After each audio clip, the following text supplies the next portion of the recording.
14. Mais longe esteja de mim gloriar-me, a não ser na cruz de nosso Senhor Jesus Cristo, pelo qual o mundo está crucificado para mim e eu para o mundo. Isso aqui, meus irmãos, é muito interessante. O apóstolo Paulo, nesta epístola, ele disse muitas coisas interessantes. Uma das principais coisas que ele disse, que chama-nos bastante atenção, é quando ele chega nessa igreja que estava enfrentando um sério problema de disciplina. As pessoas estavam procurando salvação por meio de obras, nessa epístola aos Gálatas. As pessoas estavam tentando adquirir a salvação, isso com incentivo de seus líderes, por meio de esforços humanos. Mas não foi essa mensagem que o Senhor Jesus Cristo havia dito às pessoas. E como o apóstolo Paulo havia fundado essa igreja em sua primeira viagem missionária, ele se preocupou com aquela situação, porque as pessoas haviam impregnado uma doutrina errada dentro da igreja. Alguns líderes da época, alguns mestres, colocaram no coração daqueles crentes que eram por meio de esforços humanos que eles poderiam alcançar a salvação. E eles estavam impregnando costumes antigos da lei, coisas que com certeza, após a morte do Senhor Jesus Cristo e após ele haver ressuscitado, não iria funcionar. Quando vocês estão entendendo, diz amém? Amém. A Escritura Sagrada diz em Efésios capítulo 2, diz assim: entre os quais também todos nós estávamos e andávamos outrora, segundo as inclinações da nossa carne. E diz mais, que somos salvos pela fé. E diz mais, isto não vem de nós, isto é dom de Deus. Isto não é de obras, para que as pessoas não se gloriem. Então está claro que a salvação que nós alcançamos é pelo Senhor Jesus Cristo.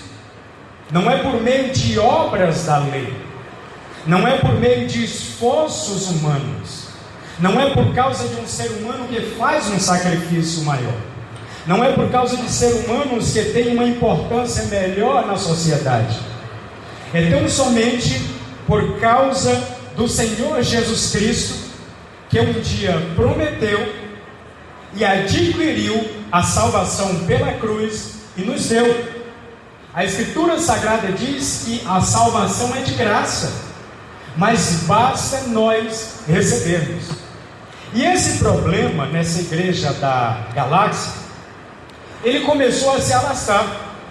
Até pessoas que eram mestres começaram a se envolver nessa situação. O apóstolo Paulo teve que voltar a essa igreja com muito testemunho para poder dar algumas explicações acerca deste assunto. E o primeiro versículo que eu acho muito forte, que ele cita para mostrar exemplos àqueles irmãos que estavam com certeza vivendo em vontade carnal, foi o seguinte: ele diz, eu tenho uma instrução para dar para vocês. Primeiro ele diz assim, Cristo vive em mim. Olha que coisa forte. Você já parou para imaginar o que quer dizer isso? Cristo vive em mim. Eu vejo muitas pessoas nesses nossos dias dizer essa frase: não mais vivo eu, mas Cristo vive em mim. Será que Cristo está em nós mesmos? Será que Cristo vive em nós mesmos? Será que verdadeiramente nós somos libertos por meio de Cristo? Quando o apóstolo Paulo faz essa afirmação dizendo Cristo vive em mim, vocês podem entender o seguinte: Cristo está literalmente no interior dele. As palavras que ele citar é doutrina de Cristo. As pronúncias que ele dizer é pronúncia de Cristo. Então, todas as vezes que ele tiver uma direção para ensinar para as pessoas devem ouvir e segui-las, porque são doutrinas de Cristo. Isso é muito sério. E em nossa época nós encontramos muitas pessoas que se intitulam homem de Deus, mulheres de Deus, e diz assim: Cristo vive em mim.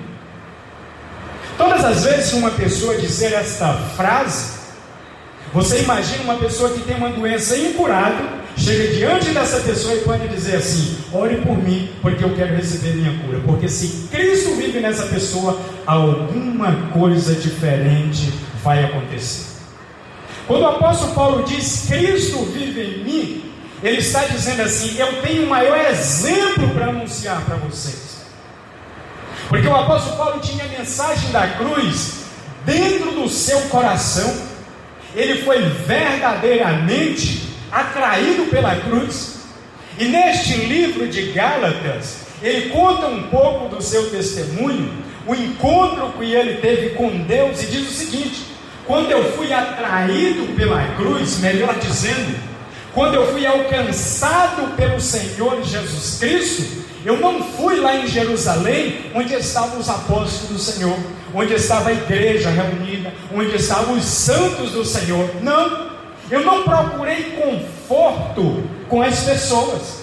Quando eu recebi a mensagem da cruz dentro do meu coração, eu tomei outro rumo.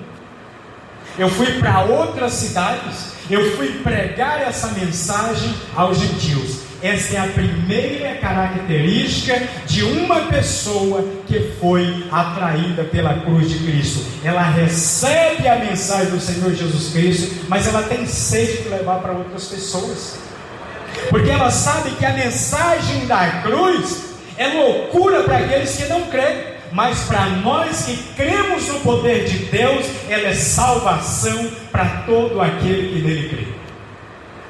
Se vocês observarem a história da cruz, a cruz tem uma história de antiguidade terrível. A Escritura Sagrada diz no livro da lei que todas as pessoas que fossem penduradas em madeira ou em cruz seriam malditas. Vocês sabem da grande promessa do capítulo 3 do livro de João, que diz que Deus amou o mundo de tal maneira e que deu o seu Filho único, para que todas as pessoas que viessem a crer não viessem perecer, mas que tivessem vida eterna. Lembre e observe que a cruz era maldição. A Escritura Sagrada mostra que Cristo pegou toda a maldição que tinha na cruz, toda a maldição de pecado que estava sobre os seres humanos, e jogou sobre os seus ombros. A Escritura Sagrada diz que o castigo que nos trouxe a paz estava sobre Cristo. Ele levou sobre si todas as nossas enfermidades, Ele levou sobre si todas as nossas dores, Ele levou sobre si todas as nossas sequelas, Ele levou sobre si todos os nossos pecados, jogou sobre os seus ombros, e na cruz do Calvário Ele lançou. E por isso hoje nós podemos adquirir a salvação por meio do Senhor Jesus Cristo, que um dia morreu na cruz do Calvário. Então essa mensagem do apóstolo Paulo, que diz: longe esteja eu de me gloriar, a não ser na cruz do Senhor Jesus Cristo, isso tem um grande valor. Só que nós estamos vivendo uma época em que pouco se prega sobre a cruz do Senhor Jesus Cristo, pouco se fala sobre a cruz do Senhor Jesus Cristo, pouco se fala sobre a salvação, que também inclui essa cruz. A gente já não quer mais mostrar a doce salvação que um dia nós recebemos do Senhor. Parece que a gente tem uma certa vergonha de expor aquilo que um dia nós recebemos. Nós devemos lembrar que foi por meio da cruz do Senhor Jesus Cristo que um dia nós adquirimos a salvação. Essa cruz ela ainda tem muito valor, mas eu não estou lhes falando de uma cruz com um Cristo pendurado morto. Eu estou lhes falando de uma cruz que o nosso Cristo não está mais lá. Ele morreu, mas ressuscitou. Ele morreu nessa cruz, derramou o seu sangue nessa cruz, fizeram até tentação para ele descer da cruz. Você vê a importância que teve a cruz do Senhor Jesus Cristo. Os zombadores, quando estavam observando ele, eles fizeram uma tentação para ver se Cristo abandonava a cruz. Eles disseram assim: desce da cruz e salva-te a ti mesmo e salva nós também. Olha que tentação. Eles deram, parece que estava dando uma oportunidade maligna para ver se o nosso Cristo recebia, descesse da cruz e ninguém fosse salvo. Mas o nosso Cristo não desceu, e graças a Deus que ele não desceu, porque ele estava de olho em mim, ele estava de olho em você, ele estava de olho em muitas gerações que iriam surgir nestes tempos. Então ele resolveu entregar-se à morte, e a morte de cruz. Note que na antiguidade a morte de cruz, só quem morria na cruz eram os perversos, eram os assassinos hediondos, eram os criminosos, eram as pessoas que cometiam os mais terríveis crimes. Ninguém gostaria de ter essa morte, mas Cristo, por causa de mim, por causa de você, Ele nos olhou com um olhar de tanto amor e disse assim: eu vou encarar a cruz pela igreja exército de Deus, eu vou encarar esta cruz pelos que vão surgir no século vindouro, eu vou encarar essa cruz porque por meio dessa cruz muitas pessoas vão adquirir a salvação. Irmão, isso aqui é muito sério. Foi da cruz do Calvário que surgiu a nossa salvação. Nós não podemos desprezar a mensagem da cruz. Essa cruz ela revela o grande amor de Deus, o infinito amor de Deus, a densidade do amor de Deus por todos os seres humanos. Essa cruz ela expressa o grande carinho que o Senhor tem para com toda a humanidade. A expressão é tão exata, a expressão é tão forte, que quando Deus foi falar de amor, está escrito assim: porque Deus amou o mundo muito. Não, porque Deus amou o mundo muitíssimo. Não, está escrito assim: porque Deus amou o mundo de tal maneira. Isso aqui está falando da densidade do amor de Deus. E a Escritura Sagrada diz que Ele pegou o seu único filho. Ninguém jamais faria uma coisa dessa. Nenhum ser humano seria capaz de dar a vida por você. Nenhum ser humano seria capaz de se entregar por você. Mas Deus, Ele teve tanto amor pela sua vida, que Ele pegou o seu único filho e falou assim: eu vou entregar por aquela alma que está perdida. E Ele entregou pela sua vida, Ele entregou por você. Isso aqui não é difícil da gente entender, meus irmãos.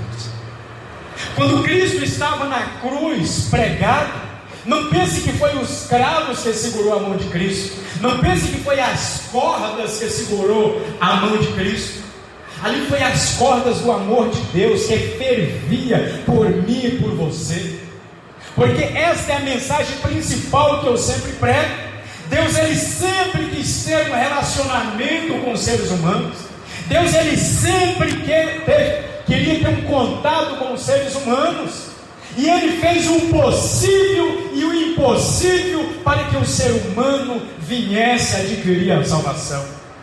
Isso é escrito no livro de Hebreus, capítulo 2, nos dando um conselho, dizendo assim: olhando firmemente para o autor e consumador da nossa fé, que é Jesus, o qual em troca da alegria que lhe estava proposta, Ele é o dono do mundo, Ele é o co-criador de todas as coisas.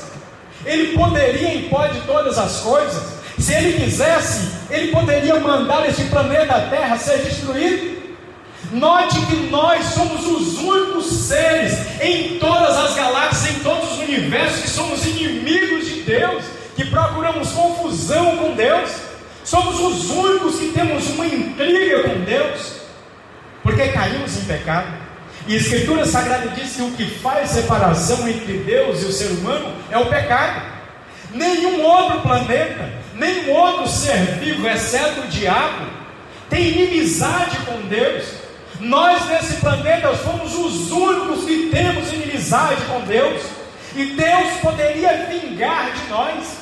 Deus poderia nos dar um grande castigo. E Ele sabia que nós merecíamos um castigo. Mas o que Ele fez?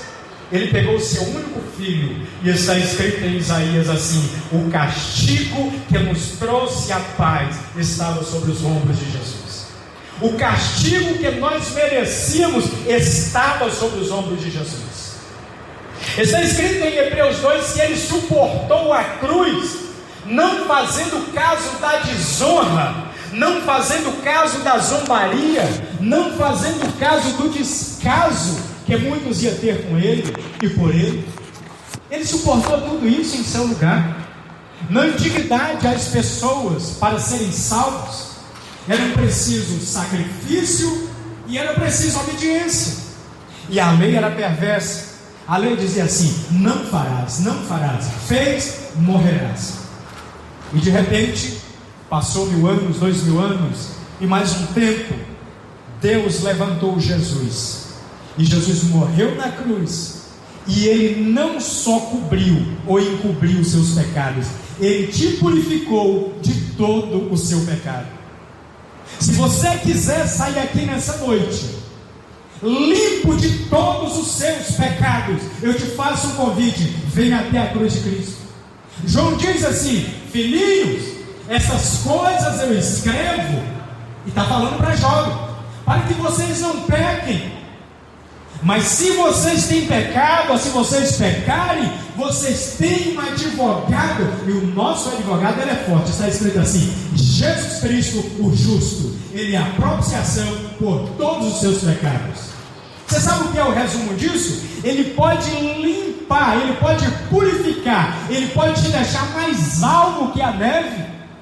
Está escrito em Isaías capítulo 1, versículo 18: vinde, pois, e arrazoemos, diz o Senhor. Ainda que os vossos pecados sejam como a escarlate, eles vão se tornar como a neve. Ainda que seja vermelho como o carmesim, eles vão se tornar como a branca lã. E te faz um convite: se você quiser, se você quiser e ouvir, vai comer o melhor dessa terra. Mas eu não posso não posso deixar de citar a última parte do versículo. E diz assim: se quiseres ouvires, comereis o melhor dessa terra. Mas se fordes rebeldes e recusardes, sereis devorado à espada. Porque quem disse foi a boca do Senhor. E com certeza vocês não querem ser devorados no futuro, porque eu não quero, o pastor Neemias não quer, vocês não querem. Nós temos uma escolha. Cristo pôs diante de nós, através da cruz, 2 caminhos. O caminho que conduz à vida, que ele é estreito, ele é apertado, mas você consegue passar por ele. E também pôs um caminho largo. E olha só o que o apóstolo Paulo diz. Ele diz o seguinte: longe esteja eu de gloriar-me, senão na cruz do Senhor Jesus Cristo, pela qual o mundo está crucificado para mim. O mundo está morto para mim. A porta larga está morta para mim. Todas as pessoas que são atraídas pela cruz de Cristo, elas fazem com que o mundo esteja morto para ele, já não é mais ressuscitado. E ele também é morto para o mundo, porque ele deixa de ser caminho de treva para seguir o caminho da luz do Senhor Jesus Cristo. Então ele não se gloria nas coisas dessa vida, ele não se gloria em pessoas, ele tão somente se gloria na cruz do Senhor Jesus Cristo. Você pode ser atraído pela cruz nessa noite, porque através da cruz de Cristo o Senhor te chama. Através dessa cruz ele te faz um convite. Aquilo que antes era maldição na sua vida, ela pode se converter em bênção. Basta você vir até a cruz de Cristo. Todas as pessoas que dizem: a minha vida não tem solução, a minha vida não tem jeito, eu não consigo mais mudar, venha até a cruz de Cristo. Todas as pessoas que têm grandes problemas na vida, eu te digo, por maculado que seja o teu passado, por deformado que seja o teu presente, e por desesperado que pareça ser o teu futuro, ainda há uma solução, ainda há uma saída, e essa saída é você vindo até a cruz de Cristo, e essa cruz de Cristo você vem por meio da fé. O que você precisa fazer? A Escritura Sagrada diz que o pecado entrou por meio de um homem. Vocês notam, Adão era um homem justo, Adão era um homem limpo, e Adão foi contaminado pelo pecado. O que você fez para ser contaminado pelo pecado? O que você fez para nascer em pecado? Você simplesmente foi contaminado por uma doença parecida com uma radiação que vem sendo levada de geração em geração. E a Escritura Sagrada está escrito claro e evidentemente: todos pecaram e destituídos estão da glória de Deus, estão inimigos de Deus. Mas eu faço novamente essa pergunta: o que você fez para você se tornar um pecador? O que você praticou para se tornar um pecador? Não, eu cometi tal pecado. Não estou falando disso. Eu estou falando que você já nasceu pecador. E o que você fez? Você não fez nada. Será que você teve uma briga no ventre da sua mãe? Não, já nasceu em pecado. Parece uma coisa até sem significado, mas tem grande significado. E eu te faço outra pergunta: sabe o que você tem que fazer para limpar todo o pecado da sua vida, todo o pecado da sua alma?